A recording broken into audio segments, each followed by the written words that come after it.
அறிந்த உடனே எதிர்கட்சி தலைவர் கருத்திருமன் அவரை கேட்கிறார், மதுவிலக்கில் உங்களுடைய கொள்கை என்னன்னு. இந்த அரசாங்கம் பிச்சை எடுத்து நடத்துகின்ற நிலைமை வந்தாலும் மதுவிலக்கை நான் ரத்து செய்ய மாட்டேன். அதனுடைய நல்ல தம்பி என்ற படத்திலேயே மதுவை எதிர்த்து பிரச்சாரம் தான் பண்ணாங்க.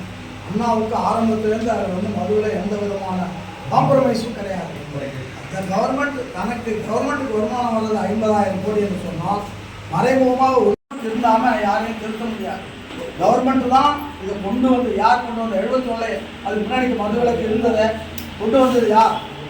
இவங்க தான் சொல்கிறேன். ஒவ்வொரு காலனிலையும் அங்கே இருக்கிற பெண்களை எவ்வளோ பேர் இதனால் காலி இழந்திருக்கிறாங்க, எவ்வளோ குடும்பங்கள் சிதைந்து போயிருக்கிறாங்க. அங்கே ஒரு போர்டை மாற்றிங்க, இவ்வளோ பேர் அறிஞ்சு போயிருக்காங்க. அங்கேயும் எங்கேயும் பல இடங்களில் பல அமைப்புகள் மதுவை ஒழிப்பதற்கு, போதையை அகற்றுவதற்கு இளைஞர்கள், மாணவர்கள், அரசு என்று பல தளங்களிலே செயல்பட்டுக் கொண்டிருக்கிறார்கள். ஆனால் அவங்க எல்லாரையும் ஒருங்கிணைச்சு இது ஏதோ ஒரு ஏமாற்று மாதிரி இல்லாமல் உண்மையாலுமே படிப்படியாக அதனுடைய யதார்த்தம் என்ன என்பதை உணர்ந்து அதற்கேற்ப மதுவையும் போதையையும் அகற்றுவதற்குரிய ஆக்கப்பூர்வமான நடவடிக்கைகளை எடுக்க வேண்டும் என்பதற்காகத்தான் இந்த அமைப்பை நாங்கள் தொடங்கியிருக்கிறோம். இது ஒரு ஒரு பெரிய ஒற்றைத்தன்மையை கொண்ட ஒரு அமைப்பு கிடையாது. இல்லை, என்ன செயல் திட்டம் வச்சிருக்கீங்க அதை சொல்லுங்க. இதில் இருக்கக்கூடிய மிக முக்கியமான செயல் திட்டம் என்னவென்றால், முதல்ல இந்திய அரசியலமைப்பு சட்டத்தின் 47வது பிரிவில் கெய்டிங் பிரின்சிபல், போதையை மதுவை அகற்றுவது அரசாங்கத்தினுடைய கடமை என்பதை அரசியலமைப்பு சட்டமே அறிவித்திருக்கிறது. எல்லாத்தையும் பேசுறவங்க இதை பேசவே மாட்டாங்க. அரசியல் சட்டத்தினுடைய உரிமைகளை பற்றி பேசுகிறவர்கள் இதை பேசுவதில்லை. 47ல் போதை ஒழிப்பையும் போதையை அகற்றுவதையும் மது பழக்கத்தை குறைப்பதும் அரசாங்கம் தன்னுடைய கடமைகளில் முதன்மையானதாக கருத வேண்டும் அப்படின்னு அரசியலமைப்பு சட்டத்தில் எழுதப்பட்டது. இதை ஒன்றிய அரசாங்கம், மாநில அரசாங்கம் முழுமையாக கடைபிடிக்க வேண்டும் என்பதை கேட்டுக்கொள்கிறோம். இரண்டாவது, இந்த கூட்டத்தில் நாங்கள் சொல்லக்கூடிய மிக முக்கியமான தீர்மானம் என்னவென்றால், இதனுடைய முழு பொறுப்பும் இந்த மதுவை போதையை அகற்றுவதற்குரிய நடவடிக்கைகளை எடுக்க வேண்டிய முழு பொறுப்பையும் ஒன்றிய அரசு அதிகாரத்தை தன்னுடைய செயலில் வச்சிருக்கிறது. உலகத்துல பல நாடுகளில் போதை மது ஒழிப்புனா தூக்கு தண்டனை வரைக்கும் கொடுக்குறாங்க. அரசாங்கமும் சட்டமும் தான் அதை செய்கிறது. ஆனா நம்ம நாட்டில் என்ன அப்படின்னாக்க, இது ஒரு பொழுதுபோக்கு மாதிரி, தேவைப்படும் போது அதை பத்தி பேசுறது, தேவையில்லாத போது அதை விட்டுறது மாதிரி. அதனால ஒன்றிய அரசு, நரேந்திர மோடி தலைமையில் இருக்கக்கூடிய ஒன்றிய அரசு உடனடியாக முதலமைச்சர்களுடைய மாநாட்டை கூட்டி அந்த மாநாட்டில் இந்த மது அகற்றுவதற்கான உடனடி நடவடிக்கைகளை எடுக்க வேண்டும். காரணம் என்னன்னா, மாநில அரசாங்கங்கள் எல்லாம் என்ன சொல்றாங்கன்னாக்க, எங்க கவர்மெண்ட் நடத்துறதுக்கு பணம் இல்லை, அதனாலதான் நாங்க மதுக்கடைகளை நடத்துறோம் அப்படின்றாங்க. இதை ஒன்றிய அரசு முதலமைச்சர்களுடைய மாநாட்டை கூட்டி, அப்படி ஒரு நிதி பிரச்சனை தான் காரணம்னாக்கா அந்த நிதி பிரச்சனை எப்படி தீர்க்கணும்ன்றத ஒன்றிய அரசு அதற்கான ஒரு முடிவை எடுக்க வேண்டும். இதை முதல் கோரிக்கையாக நாங்கள் வைக்கின்றோம். அதே போல இரண்டாவது கோரிக்கை இதுல என்ன அப்படின்னு கேட்டீங்கன்னாக்க, நம்முடைய மாநில அரசு, இந்த மாநில அரசு பல்வேறு திட்டங்களை, இந்த மது ஒழிப்பு சம்பந்தமான பல திட்டங்களை அறிவித்திருக்கிறார்கள். அது ஒரு தொடர்ச்சி இல்லாமல் இருக்குது. அது அவர்கள் கொடுத்த வாக்குறுதி பல நேரங்களில் நிறைவேற்றப்படாமல் இருக்கிறது. தமிழ்நாட்டில் எல்லாருமே சொல்றாங்க, இன்னைக்கு அதிகரிக்கக்கூடிய கொலை, கொள்ளை, இளம் பெண்கள் அவருடைய பாலியல் பலாத்காரம், வன்புணர்ச்சி, இதுக்கெல்லாம் இந்த மதுதான் காரணம் அப்படிங்கிறாங்க. இன்னமும் குழந்தைகள், பல குழந்தைகள் அடிப்படையில் நீங்க பாத்தீங்கன்னாக்க பெரிய பாதிப்பு. அதுவும் யங்கர் ஜெனரேஷன் உள்ளது இந்த போதை என்ன நடக்குதுன்னு தெரியல. பள்ளிக்கூடங்கள பல வடிவங்களில் அது வருகிறது.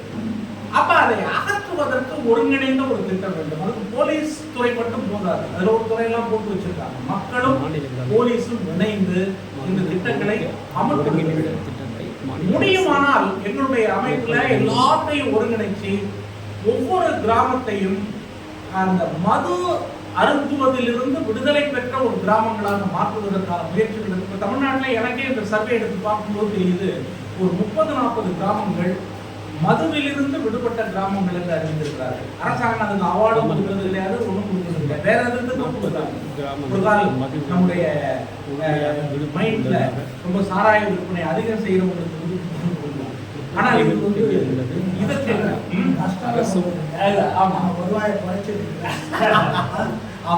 அப்ப வந்து இதை அகற்றுவதற்குரிய முறையில் கிராமங்களை நாமே மக்களே சேர்ந்து செய்யணும். அதுக்கு வந்து இந்த அமைப்பு நம்முடைய மது மறுப்பு மக்கள் இயக்கம் ஒவ்வொரு இடங்கள்லையும் அங்கங்க அப்படியே செயல்படுறது, அந்த செயல்பாட்டு தளங்களை அப்படியே எடுத்துக்கிறது, நம்ம அவங்களுக்கு ஹெல்ப் பண்றது, அவங்க தான் அங்கே செய்ய போறாங்க, அவங்களுக்கு உதவி பண்றது என்ற முறையில் ஒரு ஒருங்கிணைப்பை தமிழகம் முழுவதும் உருவாக்குவதும், அந்த ஒருங்கிணைப்புக்கு தமிழ்நாடு அரசு காவல்துறை இந்த ப்ராகிபிஷனுக்குன்னு இருக்கக்கூடிய காவல்துறை முழு உதவிகளையும் செய்ய வேண்டும் என்பதற்கான ஒரு பரந்த நடவடிக்கை ஏற்கனவே நடக்குது. அதை ஒருங்கிணைக்கக்கூடிய ஒரு பணியை செய்வதாக இதை வந்து நாங்கள் நடவடிக்கிறோம். இதற்கான அறிக்கைகளும் தரப்படுகிறது.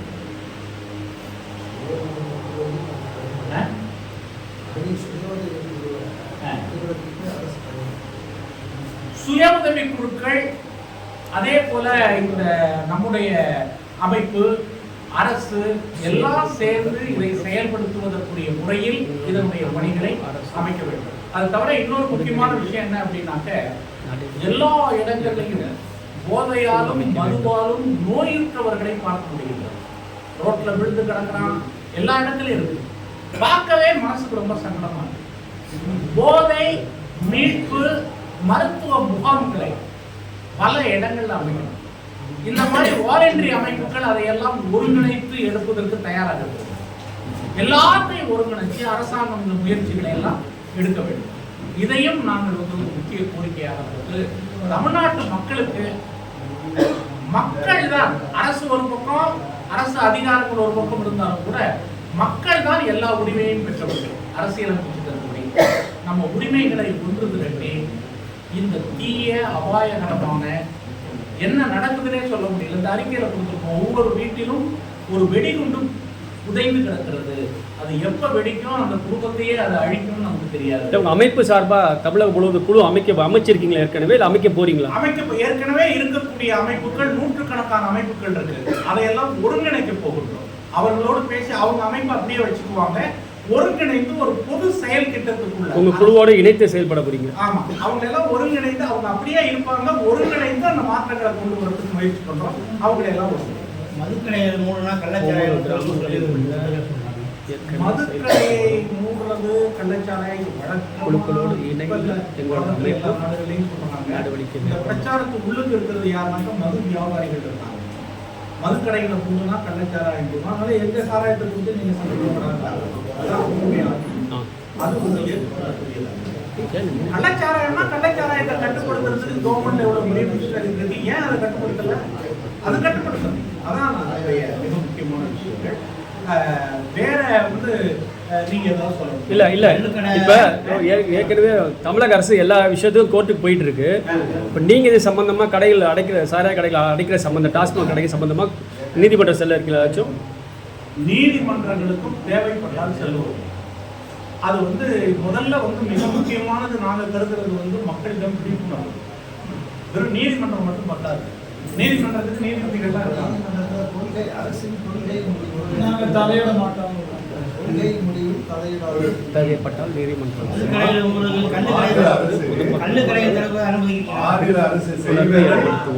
அது கள்ளுக்கடை திறப்பதை அனுமதிக்கிறது அப்படிங்கிறது அது ஒரு பெரிய விவாதம். அந்த விவாதத்துக்குள்ள நாங்கள் போகல. கள்ளுக்கடையாலேயே சில சங்கடங்கள் கடந்த காலத்தில் ஏற்பட்டிருக்கு, அதையும் நம்ம மறுக்க முடியாது. அதனால கள்ளுக்கடை உடனடியாக திறக்க வேண்டும். அது கள்ளுக்கும் சாராயத்துக்கு என்ன டிஃபரன்ஸ், அதுக்குள்ள போகல. அதுவும் ஒரு போதையாக இருக்கும், அதையும் நாங்கள்